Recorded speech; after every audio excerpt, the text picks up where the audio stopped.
अस्सलाम वालेकुम third year, क्या हाल चाल है बेटा। आज हम अपना अगला टॉपिक पढ़ेंगे स्टोक्स थ्योरम। स्टोक्स थ्योरम की सबसे पहले तो हम स्टेटमेंट पढ़ लें क्या होती है, इसको आप अच्छे से समझ लें, फिर हम फर्दर इसको प्रूफ करेंगे। It states that the line integral of a vector V, हमने कल पढ़ा था कि कर्ल क्या होता है। तो कल हमने पढ़ा था कि कर्ल जो है ये हमें किसी लाइन इंटीग्रल की किसी सरफेस पे मैक्सिमम वैल्यू देता है। तो हमने आज देखना है कि जो लाइन इंटीग्रल है वो और कर्ल जो है सरफेस इंटीग्रल, ये आपस में किस तरह से रिलेटेड है। It states that the line integral of a vector V around a closed curve, ये कहता है कि अगर हम कोई वेक्टर वी लें किसी क्लोज्ड कर्व में, स्पेस में, तो उसका जो लाइन इंटीग्रल कैलकुलेट करें is equal to surface integral of curl V. उसी वेक्टर वी का कर्ल पहले हम कैलकुलेट करें एंड देन हम उसका सरफेस इंटीग्रल लें of that surface which is bounded by this closed curve. It states that the line integral of a vector v around a closed curve is equal to the surface integral of curl v of that surface which is bounded by the closed curve. So integral v dot dl for a vector in a closed surface is equal to surface integral of curl of v dot D A. Surface integral में हमारा surface integral into vector dot D ए जो है वो formula है। तो यहाँ पे जो कि हम वेक्टर का नहीं बल्कि उसके कर्ल का ले रहे हैं सरफेस इंटीग्रल, तो इसलिए यहाँ पे हम surface integral curl of V dot D ए लिखेंगे। फर्दर अब हम इसको प्रूफ करते हैं। इसके लिए सबसे पहले आप ये क्लोज कर्व लेंगे जो कि एंटी क्लॉकवाइज डायरेक्शन में जो है वेरी कर रही है।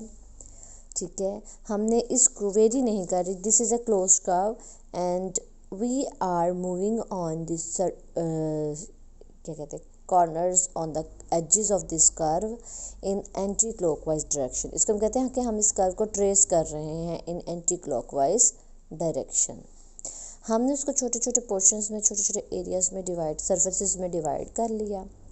Late us consider this surface, इसका एरिया है D A, vector area D A, और ये एन हैट, ये जो एरो लाइन है जस्ट, और ये एन हैट शो करवा रहा है इसका perpendicular area. And the value of vector is here, इस लाइन, अगर हम इस सरफेस की लाइन पे देखें तो वैल्यू है वी। फर्स्ट करें, now consider a close curve as boundary of a surface S. हमने यही क्लोज कर्व ले ली जिसको कि हमने कहा है कि वो एक सरफेस को क्लोज कर रही है। This close curve bounding this surface S. Consider close curve, ये जो क्लोज कर्व है ना, ये लाइनें जो ये इस सरफेस को बाउंड कर रही हैं। ठीक है, तो let us consider a close curve bounding the surface S. The curve is traced in the anti clockwise direction. ये कर्व जो हमने इमेजिन की है ये हमने एंटी क्लॉकवाइज डायरेक्शन में इमेजिन की है। लाइन इंटीग्रल, अगर हम अब हमें सबसे पहले तो लाइन इंटीग्रल की इक्वेशन लिखनी है। Now line integral for the close curve will be integral V dot D L. ये तो आ गया पूरी सरफेस के, इस क्लोज पूरी सरफेस के लिए जिसको ये क्लोज कर्व जो है वो बाउंड कर रही है, तो इस क्लोज कर्व पे लाइन इंटीग्रल हमें मिलेगा ये। Now we found out the value of this line integral for a small surface. ठीक है, for small area A B C D lying in the x Y plane. तो let us consider this area, इतने area के लिए हम जो है v dot D L की वैल्यू फाइंड करेंगे एंड देन उसको इंटीग्रेट करवाएंगे पूरे यूनिट एरिया के लिए। ठीक है, सो हमारा integral V dot D L हम कैलकुलेट करना चाह रहे हैं। इसके लिए इसको हमने अलहदा से ड्रॉ किया एक्स वाई प्लेन में, क्योंकि ये एक्स हमने कहा है कि ये एक्स वाई प्लेन में लाई कर रही है, तो इसको हमने एक्स वाई प्लेन में अलहदा से ड्रॉ कर लिया। ए बी सी डी, ठीक है, ये है हमारी क्लोज कर्व जो कि इसको कवर कर रही है। अब अगर हम इस क्लोज कर्व के लिए लाइन इंटीग्रल की वैल्यू लिखेंगे तो इसमें आप देखें कि जो हमारा फंक्शन वी है उसके दो कंपोनेंट है, वी एक्स और वी वाई। ये चूँकि एक्स प्लेन में भी है और वाई प्लेन में भी है। एक्स प्लेन में हमें वी एक्स कंपोनेंट मिलेगा और वाई प्लेन में हमें वी वाई मिलेगा। ये देख लें, एक्स कंपोनेंट जो है ये एक्स की तरफ है, एक्स एक्सिस के लॉन्ग है, और जो वाई कंपोनेंट है वो वाई एक्सिस के लॉन्ग है। तो अगर हम लाइन इंटीग्रल लिखेंगे इस वी का इसके कंपोनेंट की फॉर्म में, तो हम लिखते हैं integral we X D X, क्योंकि वी एक्स जो है वो डी एक्स की डायरेक्शन में है। दिस इज़ ए से बी डिस्टेंस, ये डी एक्स है, और बी से सी जो है ये डी वाई है, ठीक है। ए से बी जो है ये डी एक्स है और बी से सी जो है ये डी वाई है, fine.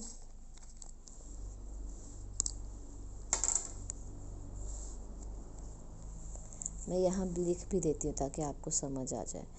This distance is D x, यहाँ से लेके यहाँ तक, और ये डिस्टेंस है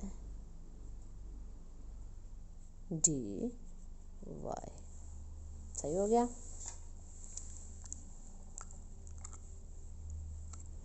तो अब आप देखिए हमारा जो वी डॉट डी एल की इक्वेशन आ गई वो आ गई integral we X D X plus integral V Y D Y, ठीक है। अब integral we X D X is equal to, अब देखिए हमारा जो वी एक्स है ये दो डायरेक्शन में है, एक ए से बी जब हम कर्व को ट्रेस करते हैं तब हमें डी एक्स के अलॉन्ग जो है फंक्शन मिलेगा, और फिर सी टू डी। तो integral we X D X जो है तो लाइन इंटीग्रल ये भी और ये दोनों लाइन इंटीग्रल ऐड होंगे।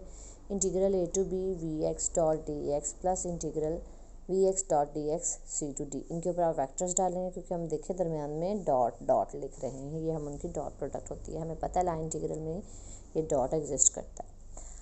अब फर्दर हम इनका डॉट प्रोडक्ट ले लेते हैं तो वो आ जाएगा V X D X cos 0 degree. इसमें देखें डी एक्स भी इसी डायरेक्शन में है और वी एक्स की डायरेक्शन भी सेम है, जबकि यहाँ पे देखें वी एक्स इस डायरेक्शन, वी एक्स की डायरेक्शन हमारी अगर हम इस साइड पे देखें इसको ट्रेस करेंगे तो वी एक्स जो है वो इस तरफ को है, जबकि हम सी टू डी मूव कर रहे हैं उससे अपोजिट डायरेक्शन में, इसलिए 180 डिग्री आ जाएगा। Integral we X D X is equal to integral A to B V X D X minus integral C to D V X D X, ठीक है। This is equation number 2, this is equation number 1। अब further हमने देखना है कि जब हम function को इस लाइन पे लेके आएँ तो देखें वी एक्स को जब हम यहाँ लेके आएंगे इस पॉइंट पे तो फंक्शन जो है ये देखें वाई एक्सिस के लॉन्ग मूव करके नीचे आएगा। हमारा इस पॉइंट पे फंक्शन लाई कर रहा है, जब इस पॉइंट से उठा के हम इस पॉइंट पे लेके आएंगे, यहाँ पे मेरी फिंगर है तो देखिए हम इसको डी वाई के अलॉन्ग नीचे मूव करवा के ला रहे हैं, तो फंक्शन में जो चेंज आएगा वाई एक्सिस के अलॉन्ग आएगा। हमारा फंक्शन वी फंक्शन कांस्टेंट नहीं है तो इसके कंपोनेंट्स भी कांस्टेंट नहीं है। इन फंक्शन को जब हम यहाँ से यहाँ लेके आएँ तब भी ये वेरी करेगा, यहाँ से यहाँ जाएँ तब भी ये वेरी करेगा। तो हम इस फंक्शन को जब यहाँ से यहाँ इस लाइन पे इसकी वैल्यू कैलकुलेट, हमने चूँकि ये जो लाइन इंटीग्रल लिया हुआ है ये ए बी के अलॉन्ग लेना है, तो हमें इस वी एक्स की यहाँ पे वैल्यू जो है वो लेनी है। तो यहाँ पे जो उसकी वैल्यू है उसको कैलकुलेट करने के लिए हम देखते हैं कि जब हम इस फंक्शन को यहाँ से यहाँ लेके आएंगे तो इसमें चूँकि हम मूव कर रहे हैं डी वाई बाई 2, देखें ये टोटल डिस्टेंस है डी वाई, तो कितना डिस्टेंस मूव करेगा यहाँ, ये चूँकि सेंटर में है तो यहाँ से नीचे आने में हाफ डिस्टेंस मूव होगा डी वाई बाई 2, और इसमें चेंज किसके अलॉन्ग आएगा, वाई एक्सिस के अलॉन्ग आएगा। तो rate of change of we X जो है वो आएगा partial we x over partial Y. क्यों? क्योंकि एक्स में इस तरह से भी चेंज आएगा जब हम इसको यहाँ से यहाँ लेके जाएंगे, और इस तरह से भी चेंज आएगा। हम यहाँ पे जस्ट इसको इस पॉइंट से उठा के इस लाइन पे लेके आ रहे हैं ताकि हमारे लाइन इंटीग्रल में वी एक्स की जो वैल्यू है, यानी हमें इस लाइन के ऊपर वी एक्स की जो वैल्यू है वो मिल जाए। डी एक्स के अलॉन्ग जो चेंज आ रहा है वो तो अलग बात है, वो तो जब ये इंटीग्रल कैलकुलेट करेंगे तब मिलेगा। अभी हमें यहाँ पे इसकी वैल्यू चाहिए, तो इसका मतलब ये हम कहेंगे कि हमारा फंक्शन जो है वी वो कांस्टेंट नहीं है, तो इसके कंपोनेंट वी एक्स और वी वाई भी कांस्टेंट नहीं है, ये अलॉन्ग वाई मूवमेंट से भी चेंज होते हैं। So change in we X when it moves from centre to the line A B is partial we x over partial Y, क्योंकि ये वाई एक्सिस के अलॉन्ग मूव कर रहा है। देखिए डाउनवर्ड मूव कर रहा है और डाउनवर्ड मूवमेंट क्या है, अलॉन्ग द वाई एक्सिस। तो partial we x over partial y किस, और टोटल चेंज, ये तो rate of change of we x आ गया। Now the total change in we x for distance minus D Y by 2, d Y by 2, वो तो generally हमने लिखा था ना कि अगर हम वी एक्स को नीचे लेके आएँ, सॉरी मैंने ज़्यादा पेज कवर कर दिया है, कि अगर हम वी एक्स को यहाँ से नीचे लेके आएँ तो जो है क्या कहते हैं, जब हम वी एक्स को यहाँ से नीचे लेके आएँ तो उसमें किस जो चेंज है वो एक्स एक्सिस के लॉन्ग होगा या वाई एक्सिस के, तो वो रेट लिखा है कि पार्शियल वी एक्स और पार्शियल वाई। अब जब ए लाइन ए बी पे लेके आना है तो कितना डिस्टेंस ट्रैवल होगा, डी वाई बाई 2, तो टोटल जो यहाँ पे आके उसका चेंज होगा वो होगा partial we x over partial Y minus D Y by 2, क्योंकि डाउनवर्ड मूवमेंट है इसलिए माइनस साइन आएगा। अगर हम उसी फंक्शन को वी एक्स को उस वी को उठा के ये जो एक्स वी ये पॉइंट जो है ना, यहाँ से हम ये पॉइंट यहाँ शिफ्ट कर दें तो जो चेंज आएगा इसके एक्स कंपोनेंट में वो आएगा partial we x over partial Y. अब चूँकि ऊपर जा रहे हैं तो प्लस डी वाई बाई 2, और यहाँ से हम ऊपर जा रहे हैं, ये भी हाफ डिस्टेंस है तो प्लस डी वाई बाई, ये देखें partial we x over partial Y into D Y by 2। ये माइनस होगा क्योंकि डाउनवर्ड मूवमेंट है, ये प्लस होगा क्योंकि हम अपवर्ड जा रहे हैं। तो अब फंक्शन की ये चेंज उसमें मिल गया, यानी जब हम उसको सेंटर से नीचे ए बी लाइन तक लेके आए तो उसमें ये चेंज आएगा, और जब उसको सेंटर से ऊपर सी डी लाइन तक लेके जाएंगे तो ये चेंज आएगा। तो फंक्शन जो है वो टोटल कितना होगा, नीचे अगर लेके आएंगे तो हम इस चेंज को पहले उसकी सेंटर पे जो वैल्यू वी एक्स है उसमें ऐड करेंगे। अब value of we x at line A B आ जाएगी v x minus partial we x over partial Y D Y by 2। इसी तरह से value of the function at the line C D, अब यानी फंक्शन को उठाया हमने सेंटर से उस लाइन सी डी पे लेके गए तो उसमें क्या, अब वहाँ पे उसकी क्या वैल्यू होगी, वो ये होगी कि V X plus partial we x over partial Y D Y by 2। अब ये हमें ए बी लाइन पे और सी डी लाइन पे वैल्यू मिल रही है। तो पिछली जो इक्वेशन नंबर 2 है उसमें हम ये वी एक्स की जगह पे ये वैल्यूज़ रिप्लेस करवा देंगे, वहाँ पे V X D X minus V X D X था, तो अब हम लाइंस के लिए ये वैल्यूज़ उसमें रिप्लेस करवाएंगे, V x minus partial we x over partial Y D Y by 2। ये आ गई वी एक्स की on the line A B पे वैल्यू, ये देखें, और फिर वी एक्स की on the line C D पे वैल्यू जो है वो ये वाली आ गई, जो ये इक्वेशन पे भी हमने निकाली वो हमने पिछली इक्वेशन में पुट कर दी। इक्वेशन थी हमारी इक्वेशन नंबर 2 ये वाली, इसमें हमने वी एक्स की on the line A B पे जो वैल्यू है वो पुट की, और वी एक्स की जो लाइन सी डी पे वैल्यू है वो पुट की, क्योंकि हमने कहा है कि ये फंक्शन वेरी कर रहा है, तो इन लाइन्स पे जब हम इसको लेके जाएंगे तो वहाँ पे इनकी वैल्यूज़ और होंगी। सो इक्वेशन 2 जो है वो हमारी ये हो गई। अब इसको हमने ओपन कर दिया, वी एक्स डी एक्स हो जाएगा। अब इसको आप इन्होंने क्या किया है, चूँकि इंटीग्रल इकट्ठा कर दिया है, और ये जो V x minus partial integral common ले लिया, और जो D x D Y by 2 ये भी कॉमन आ जाएगा। बाकी टर्म्स को अंदर ले गए, वी एक्स से वी एक्स कट गया, और हमारे पास ये जो आंसर आया हुआ है integral we x is equal to minus integral partial we x over partial Y d x D y. इसी तरीके से अब हमने वी वाई डी वाई की वैल्यू लिखी, वो cos 0 degree 180 degree B to C या फिगर में देखेंगे यही आएगा, यानी जब आप बी पॉइंट से सी पॉइंट पे जाएंगे और डी से जब आप वापस ए पे आएंगे तो ये देखें उसी तरीके से ये हुआ। अब वी वाई की वैल्यू वैसे ही हम लिखेंगे partial V Y over partial X, ये आएगा हमारा, चूँकि हम अपवर्ड जा रहे हैं तो ये आएगा हमारा d x by 2 d y minus integral d to a. अब हम नीचे जा रहे हैं तो इसलिए इसमें हम चूँकि फंक्शन को हम यहाँ पे हम क्या कर रहे हैं, जो वी एक्स सेंटर में मौजूद है उसको सी डी लाइन पे लेके जा रहे हैं, बी से सी वाली लाइन पे लेके जा रहे हैं, जो कि हमारी ये लाइन है, ये देखें बी से सी की तरफ लेके जा रहे हैं। तो अब जो फंक्शन है इसको हम यहाँ से यहाँ लेके आएंगे, यानी हम इस फंक्शन की इस पॉइंट की बजाय इस पॉइंट पे वैल्यू निकालना चाह रहे हैं। तो यहाँ पे जब हम फंक्शन को मूव करवा के ला रहे हैं तो ये जो डिस्टेंस ट्रैवल हो रहा है ये डी एक्स बाई 2 है, और इसमें चेंज जो है वाई कंपोनेंट में आएगा विद रिस्पेक्ट टू एक्स। तो ये देखिए partial we x over partial V Y over partial X D x by 2, ये माइनस का होगा क्योंकि इसमें हम लाइन ए डी पे जा रहे हैं, जो कि माइनस, यानी हमें बैकवर्ड माइनस एक्स एक्सिस की तरफ मूवमेंट होगी, हम पीछे को जाएंगे, लेफ़्ट साइड की तरफ जाएंगे। उसी तरीके से जैसे इसको सॉल्व किया है, ये वैल्यूज़ भी हमने पुट की और सॉल्व किया तो हमें वी वाई डी वाई की वैल्यू मिल गई। अब पार्शियल वी एक्स की और ये वैल्यू जो है हमने इक्वेशन में पुट कर दी, और हमें ये मिल गया इंटीग्रल उस छोटे से एलिमेंट का जो हमने कंसीडर किया था। अगर हम लाइन इंटीग्रल लेना चाह रहे हैं होल एलिमेंट के लिए तो डी एक्स डी वाई की जगह पे हम डी ए पुट कर देंगे, तो ये हो जाएगा डी ए।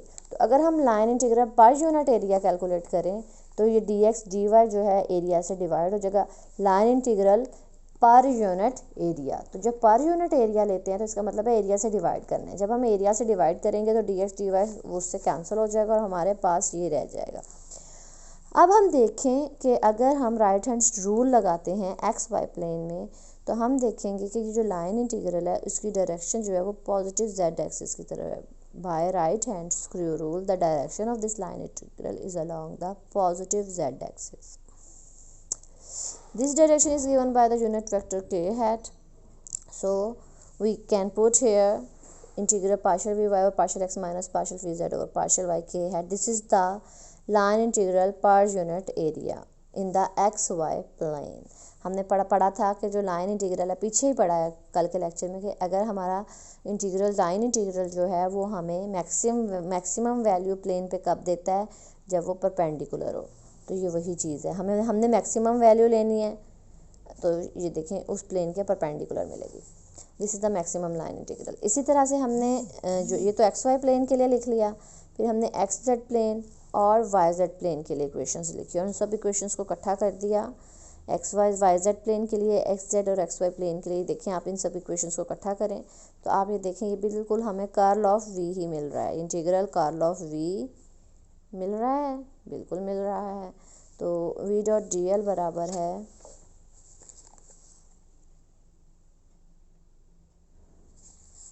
क्या हो गया, ये देखें integral I hat plus J hat plus K है, but right hand side is the curl of V. तो आप देखें integral V dot D L बराबर है surface integral curl of V. ये तो था यूनिट एरिया के लिए। This is equation Stokes law for unit area, but for the whole surface area, for the whole vector area हम D A भी साथ अप्लाई करेंगे। Integral V dot D L is equal to integral curl of V dot D A is equal to del cross V dot D A. तो ये हमारा Stokes law जो है ये प्रूफ हो गया। आज तक के लिए इतना ही, इजाज़त दें, अल्लाह हाफ़िज़।